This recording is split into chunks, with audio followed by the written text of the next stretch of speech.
প্রায় কয়েকদিন ধরে টানা বৃষ্টি হচ্ছে আর আজকের এই সকালটা দেখে তো বোঝাই যাচ্ছে না যে এটা সকাল নাকি বিকেল। তো যাই হোক, গুড মর্নিং এভরিওয়ান। জানো তো, প্রত্যেক দিন সকালে উঠে বেড যত সময় না ক্লিন করছি আমার যেন মানসিক শান্তি হয় না। বেডটা ক্লিন করা হয়ে গেলেই যেন একটা নিজের মধ্যে একটা পজিটিভ এনার্জি আমি পেয়ে যাই। তারপর ঘরদোর ঝাড়ু দেওয়া এগুলো তো আছেই। প্রত্যেক দিনের মতো আজকেও সকাল সকাল স্নান করে আমি ঠাকুর পুজো করে নিয়েছি। আর আজকে ঠাকুরের পা এত ফুল দিয়ে আমি সাজিয়েছি, আমার নিজেরই দেখে এত ভালো লাগছিল, ভাবলাম তোমাদের সাথে শেয়ার করি। রাতের একটা রুটি পড়েছিল, তো সেটাই আমি ডিম দিয়ে ভেজে নিয়েছি।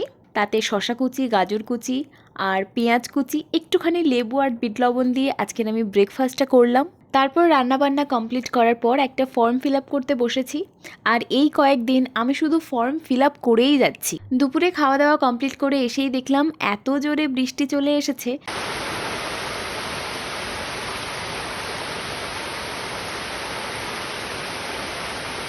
বাধ্য হয়ে আমি জানালাগুলো সব লাগিয়ে দিয়েছি।